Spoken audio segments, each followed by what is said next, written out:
Moonlight, Romantic Poetry by Valentin A. Fetisov. This book is a collection of romantic poetry.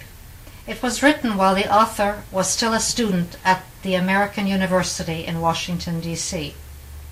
For a young, full of life and enthusiastic university student, life was a great experience, not only in the academic sense. A student's life was not easy.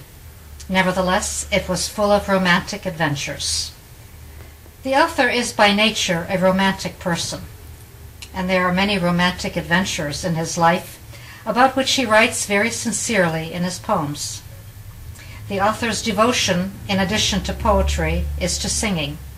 Russian art, Russian poetry, Russian composers, music in general, and to some international singers and composers about whom he writes.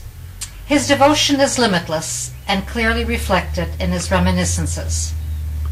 The author does not exaggerate the facts. He simply shares his feelings and his mood of his beautiful past experiences.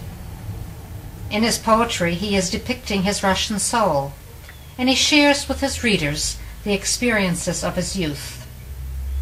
He is not trying to conceal anything from his readers. What has happened is in the past, and what will be, only the future will tell. His poetry comes from his heart, and each reader can interpret and share his poetry according to the reader's own romantic beliefs.